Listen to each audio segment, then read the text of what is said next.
Hello, you're watching Tell It Like It Is, and my name is Kathy Bennick. And today our show is called Race for Congress, and it's actually my 45th show on BCTV, so I hope you've all been with me for all the previous 44. My guest today, I'm very excited to say, is Congressman Frank Guinta, who is seeking re-election as our congressman here in the 1st District. Frank was born in Edison, New Jersey, and a grad of Canterbury School in New Milford, Connecticut. He then went on to graduate from Assumption College in Worcester, where he met and married his wife, Morgan, actually. And then they moved into Boston, where he started working in the insurance industry and ultimately began his own insurance consulting firm. He then earned a master's degree in intellectual property from New Hampshire's Franklin Pierce Law Center, and they actually at that point in time moved to New Hampshire, settling down in Manchester where they still live. In 2000, Frank was elected to the New Hampshire House of Representatives, where he served until 2004, and he was also elected as a Manchester alderman serving Ward 3, and that happened in 2001, and then he was re-elected again in 2003. In 2004, he became the senior policy advisor to New Hampshire Congressman Jeb Bradley. And then in 2005, Frank, continuing on an exciting track, became a candidate for the mayor of the city of Manchester, New Hampshire's biggest city.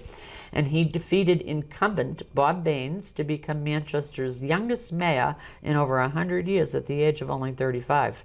He served 2 terms as mayor, and then he decided that he'd run for U.S. Congress, did it, won the Republican primary election, and then in November 2010 defeated the incumbent Carol Shea Porter in the final election by a margin of 54 to 42%. Now in Congress, he serves on the Committee on the Budget, the Committee on Oversight and Government Reform and 3 of its subcommittees, the Committee on Transportation and Infrastructure, and on 3 of its subcommittees, including the very important Subcommittee on Highways and Transit. And he recently was named to an extremely important committee, and that's the House Committee on Financial Services. Frank has taken a strong stand on many, many issues, and if you visit his website, you'll be able to see a very concise listing of a lot of them, and that's at www.teamguinta.com. And we will put that up on the air, so don't run for the pencil. Frank and Morgan continued, as I said, to live in Manchester, and now they have a son and a daughter, Jack and Colby, young kids, and they're very active with a number of civic and charitable organizations. In fact, Frank has served on a bunch of them, of nonprofit board of directors, including on the board of Neighbor Works, in town Manchester, Helping Hands, and even the Sea Science Center, so very versatile. With no further ado, I would like to thank our special guest, Frank Guinta. I know what kind of an insane schedule you have, so I am so pleased and excited that you're here today. Well, thank you very much, Kathy, for having me on your show. I appreciate it. And congratulations on 45 shows. I know, it's hard to believe, isn't it? Time flies. They haven't thrown me off yet. Not yet. I think there might be a few people who would like it, though. Wow, Frank, let's get right to it. Sure. What have you focused on most during your first term in Congress? It really has been an honor to serve for the last year and a half as the People's Representative from the 1st Congressional District, including Bedford. And I think we focused on, first, changing the debate. Back in 2010, this country, I think, was frustrated and fed up with stimulus, with the $5 trillion in new spending, with the Affordable Care Act, with the invasiveness and intrusiveness of the federal government. So across the country, I was one of many elected in this rather large freshman class. And we've changed the debate from what are you going to spend to how much are you going to cut. We have focused on a reform agenda, recognizing what people asked us to do. Repeal the Affordable Care Act, stop burdensome regulatory actions by this administration. We have focused on 30 different jobs-related bills in the House of Representatives, many of which have passed bipartisanly. So we've been busy at work in the House of Representatives and look forward to continue to serve the district in the 2nd term. And I have seen in the news that you've done quite a few job fairs yourself. In fact, I think didn't you have a neat little name like getting Granite Staters back to work? Yeah, we have also felt very strongly about when I'm in New Hampshire, make the most of the responsibility you have to serve the people of the 1st Congressional District. We have had 6 different jobs fairs called Getting Granite Staters Back to Work, as you mentioned. And what I have seen is in uncertainty of economic times, the concern that people have about getting a good job or getting into a great career. People want help. People need assistance. So we have had job fairs geographically all throughout the state. They have been phenomenal. Probably my most favorite was the job fair that we had for veterans. I just in was about to Manchester. ask you that. Yeah, It was. you had a huge turnout for that, didn't We you? did. We had several hundred veterans. Yeah, Wow. come to that Wow. job fair. One of the things we found, Kathy, was that returning veterans, almost at a rate of 50%, did not have a job to return to. So, what more can we do? Yeah, seriously. Yeah. You know, to make sure that veterans or their family members Yeah. have a job, can take care of their families. We owe that, I think, to the veterans, the people who put their lives on the line for us and for our liberty and our freedom. Which they did too. And they continue to do so. Yes, I know. Yeah, no, I did see that, and I mean, I thought it was very impressive how many showed up, and it certainly spoke to a lot of the problems that we have in the country. That you know, they're coming home and they can't get decent jobs. Well, when you have 50% that were coming back to New Hampshire without any kind of job to return to, look, these are people who fought not once or twice, but several times, tours of duty. Secondly, very honorable and dignified people. So we owe it to them to try to help them transition back into civilian lifestyle, get a career that makes sense for them and their family. And I was very happy to do that. We worked with all the different veterans agencies in the state to make sure that this was a successful job fair. Within 48 hours of the job fair, we got notification of some veterans actually having jobs to go to as a result of that job fair. That's wonderful. Yeah. That's great. I know and I've heard you speak a lot, and you've often spoken about what you call the broken culture of Washington, D.C. How have you addressed that? I know that you've been really gung-ho on that. You know, it was amazing to me when I first was sworn into office. The way Washington works is not like we run our communities in New Hampshire. It's not like we run the state of New Hampshire. It's not like we run our businesses or our nonprofit agencies. Not like we run our households. It was very frustrating to me, and very frustrating, I think, to people in New Hampshire and the country, that people were not listening. And you know, I felt very strongly, and continue to feel very strongly, that it is time for elected leaders to tell the country the truth about what is actually happening with their tax dollars. So a culture where they didn't want to write budgets, they didn't want to adhere to their basic legal and constitutional obligations and responsibilities. They didn't want to come back and talk to people about what was truly going on in Washington. We have changed that. In the House, we passed not one, but 2 budgets on time, according to the law, which is by April 15th. The Senate, unfortunately, continues under Harry Reid's leadership to ignore that responsibility, obligation, because it is a statutory requirement. We are trying to set the tone in the House that we have constitutional obligations, we have responsibilities, not just to the House of Representatives, but to the people that we represent. And I will continue to adhere to those responsibilities, make tough decisions, be honest with people in this country about the challenges we have and what the possible solutions are to get us away from long-term debt and deficit, to get us fiscal stability, to get us where we have an environment where job creators and entrepreneurs have the opportunity to unleash that power of ingenuity that I think is so incredibly important, not just for our local economy, but for our national economy. And on those lines, when I was researching, and I mean, I have followed your career, obviously, in Congress, but in anticipation of interviewing you, I kind of dug a little deeper, too, because, you know, all of us have memory banks that only go so far.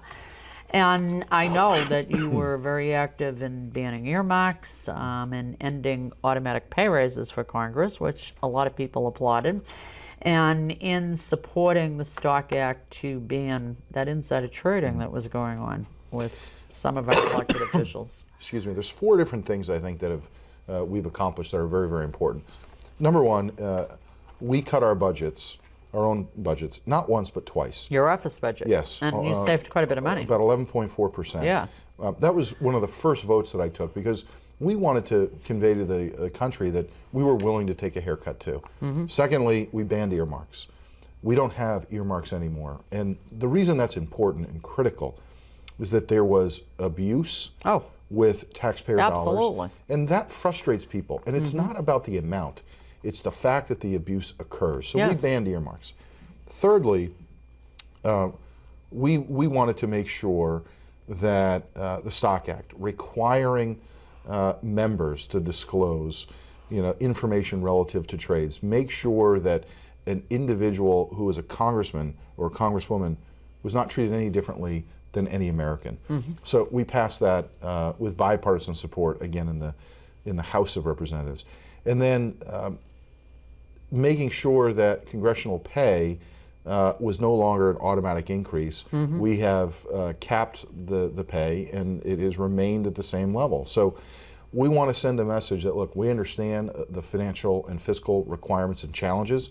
We're willing to start with the House of Representatives and with members, and then we're going to continue to shape what we feel is good public policy for the country in how we reduce our debt, reduce our deficit, and have a pro-growth economy again.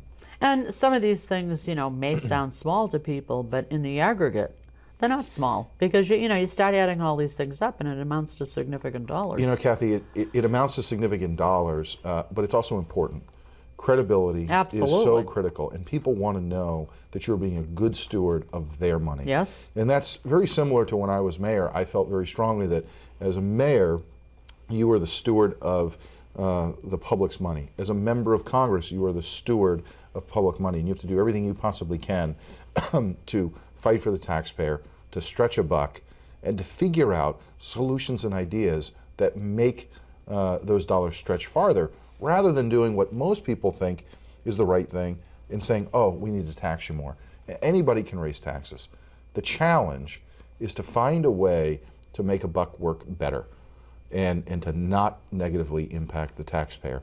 And I think that's the era of the federal government is moving toward. Instead of being a large, expansive government, I think like President Obama wants to see, we have a clear choice moving forward in what I believe in: limited government, local control, spending less money than you take in, and actually, guess what? Sending more money back to individuals rather than having to take more from individuals. I'm glad you brought up being mayor, because obviously that's a big part of your career, and a lot of the things that you've done, you'll be famous for as mayor. But as the former mayor of Manchester, how do you feel as though your tenure of the chief executive of what is New Hampshire's largest city helped you to prepare for your job in Congress? I get this question a lot, and bet people you do. ask me, what do you like better, being executive or a legislator? And they are both different jobs. Yes. I very much appreciated being mayor of Manchester for 2 terms.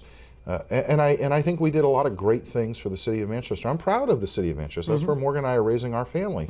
And we like it when people come and visit the city and remark how beautiful downtown is, how many different things there are, opportunities for people, restaurants, the Courier, different sports venues. It really is a great center for the state of New Hampshire.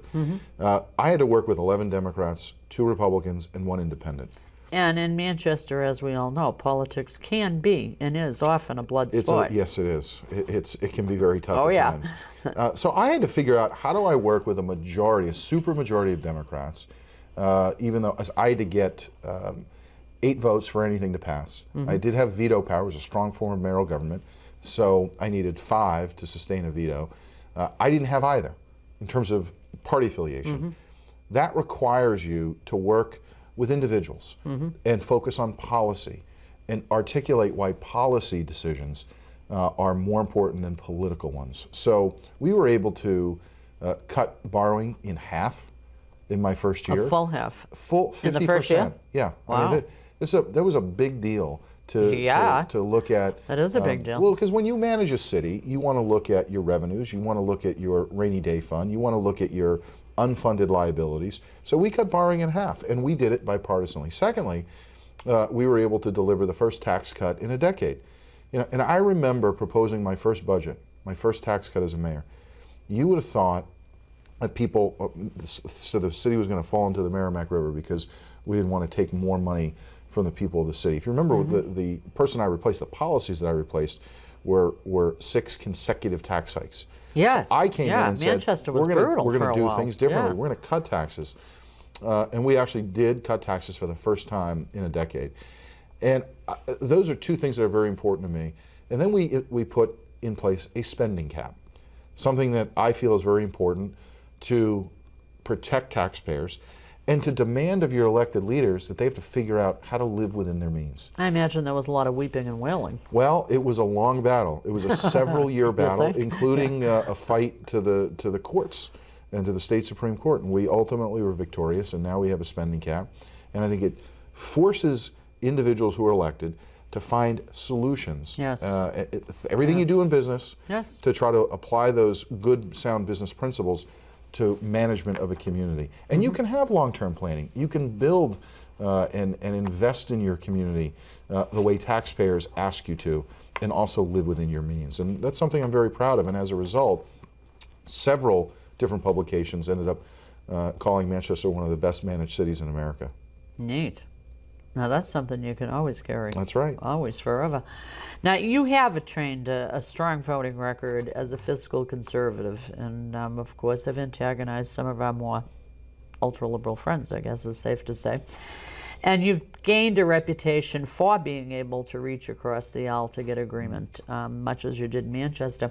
Why don't you tell us a little bit about some of your achievements in that, because that's important for people to know. Sure. I think, first of all, the budget process in the House of Representatives is something I'm very proud of. You know, 2 budgets that we have passed in the House of Representatives, the one most recently with a bipartisan plan to preserve and protect Medicare. Very important for seniors, particularly people over 55. But beyond that, I was able to work on veterans bills like restoring a focal point on needing a full-service VA here in Manchester that would service all of New Hampshire. These are things that are so critical to veterans, so critical to the direct manner in which we deliver health care to our communities. Other area that is very, very important to New Hampshire, particularly the seacoast, is the fisheries industries. Yes. I've worked bipartisanly across the aisle to make sure that we keep and sustain the small business owner, the small fisherman, who is very difficult to compete against large commercial boats. This is the backbone of New England. And when you go and talk to fishermen on the seacoast, they are so thankful and so appreciative that you put policies over politics. And that's what really this should be about. You know, we're entering such an important phase of our nation. When we talk about the $1.2 trillion deficit, when we talk about the $16 trillion of debt, same size as our economy in terms of GDP, we need bright leaders, people who are willing to move forward with solutions and ideas, and who are not afraid of taking on tough challenges. And that's what I see in America as potential and possibilities. And I think about my kids, people think about their grandkids, in making sure that we don't saddle them with this debt, that we put America back on the right path, and that we focus on a sound economy that is a pro-growth economy to get things accomplished. That doesn't have to be Republican principles. Those should be American principles. And I feel very strongly that if we continue to work across the aisle, reach out to those who may have, you know, policy disagreements, ultimately we will get enough people who agree on that kind of sentiment, that kind of public policy for our nation. Now, I know I mentioned one of your congressional committee assignments was the Budget Committee, and of course on that you served with Representative Paul Ryan, who, if anybody didn't know who he was a few days ago, certainly does know now, because he was chosen by Sure. Mitt Romney to appear on the ticket with him. Why don't you talk a little bit about that committee Sure. and what was accomplished there? Well, there's a couple things first I want to say about Paul Ryan. You know, he's had his first trip to New Hampshire as Yes. as the vice presidential nominee. He's a great guy. Yeah. I've gotten a chance to know Paul personally. He's a personal friend of mine. We serve on the budget committee together. We went to Afghanistan together. And what I really appreciate about Paul is he's respected across party lines in the House and in the Senate for ideas, and for someone who's willing to put ideas on the table. That in and of itself is very critical. He's got a young family, you know, he's similar to me in age, and he really cares about this country, and he really wants to make the pro-growth policies that I happen to share in terms of values He wants to make those permanent, make those long-term. I think he's going to be great for the country. I think he's great for the ticket. I think he's great for Mitt Romney. And the more people get to know him, they're going to like him personally. And the one thing when you ask Democrats about Paul, they say, hey, we like him. He's a personable guy. He's a gentleman when it comes to differences of opinion. And he really does try to bring people together. And the evidence of that is in this budget year, when we passed the budget, it was a bipartisan proposal with Senator Wyden, Democrat senator, on the proposal to preserve and protect Medicare. And this is something very important, not just for seniors to know, that the proposals that have passed the House don't affect anyone who's 55 or older, anyone who's at or near retirement, because those people plan for that. Yes. But what it does do is give options for the future for me and people younger than me, so we can preserve it, protect it, and make sure it's there forever. And the reason that's so critical is the trustees of the Trust of Medicare have published a paper last May that said if you don't do anything, Medicare Part A, the most significant part, goes bankrupt in 12 years. The CBO, the Congressional Budget Office, says it goes bankrupt in 9 years. Wow. So when I come home and I do a town hall meeting asking a Republican, Democrat, or Independent, do you want us to ignore that or do you want us to solve it? Universally, everybody says, let's solve it. So then the next question is, okay, what are the solutions that we have to preserving it? And as I said earlier, people can raise taxes. That's the easy solution. And it's also regressive and it hurts our economy. The challenge is how do we have a delivery system that's transparent, allows individuals, the consumers, to know what they're paying for, give them more choice and opportunity, whether it's for a surgical procedure or whether it's within the insurance products they want to purchase or they want to have access to. Being able to purchase across state lines, doing this geographically. I've talked to the insurance commissioner right here in New Hampshire who said we can do that and make it more accessible and more affordable to people. I think there's lots of options. And you know, what we really need to do is be honest with physicians and say, look, we're going to stop the litigious society we have. You know, you talk to a physician and ask them how concerned they are about getting sued and what does that mean for the care that they provide. They're going to do test after test after test because they're concerned about getting sued. That's not what I want for my physician. What I want from my physician is an honest assessment of what the problem is at a reasonable price. Right. And if it doesn't work, Right. then we go to the next step. That in and of itself can save a lot of money. So I'm very excited about the opportunities that we have moving forward. I think we've laid very good groundwork in terms of fiscal policies, tax reform, regulatory reform, as well as the mandatory spending, Medicare, Medicaid, and Social Security, protecting these programs, not just for today, but for the long term. And this is a little more of a personal type question. It seems as though most congressmen, when they go to Washington, at the least will try to rent an apartment or something. They had to cut down on all the commuting time. And you haven't done that, and you haven't moved to the family down there. That had to be a decision you made for a reason. What? Well, my wife and I, when we first embarked on the campaign for the House, we made the decision early that should I have the honor to represent the 1st Congressional District, that I would commute back and forth. We want to raise our family here in Manchester, here in New Hampshire. We call this home, and New Hampshire's been great to us, and we love New Hampshire. It's just, you know, Morgan has been active in the community in so many different levels, in so many different ways. Our kids feel comfortable here. So we decided, you know, I'll commute back and forth. I'm in Washington for committee hearings and votes. Otherwise, I'm back here in New Hampshire. I think that's also important for my ability to communicate with constituents, be accessible. Here in New Hampshire, we feel that you're a member of Congress should be accessible. Just like when I was mayor, when I went food shopping or talked with people during the course of the day, they'll let you know what they think and whether you're doing a good job or whether you're not doing a good job. And I want to continue that dialogue with people. So we make sure when I'm in Washington, we do telephone town halls, make sure that people were accessible. Yeah, I've gotten some of those calls. No, we get a great response because you can be in the comfort of your own home. If you don't want to listen to the whole thing, you don't have to. If you want to ask a question, you can get your question answered. If it's not during that town hall, I'll send you a note answering your question specifically. And it's a way to keep people apprised of what's going on in Washington. And it's a way for me to listen to what people want me to continue to do. So I really like the back and forth. it's relatively close, Washington to New Hampshire, comparatively speaking to other Sure, members who live on sure. the West Coast. Sure. So I feel very fortunate that I can come back and enjoy New Hampshire as much as I can. Well, I can attest to the fact you're accessible because, putting together, I don't know if you're aware, but we've had a whole series of interviews with candidates in various races. So in some races, I'd be dealing with multiple candidates. And some of them are smaller races. Sure. And I'll tell you, those were sometimes the worst candidates to try to actually get in touch with. I mean, I would really, a couple of times I even had to go to the party headquarters and say, what is up? Why can't I reach this person? Here you are, in Congress, and maybe you made a mistake a couple of years ago, Well, no, but I had your cell phone number. I was just going to say, when and you, I called you, and you called me back, did, and I wasn't and expecting a call back from I know you, you quite weren't. honestly.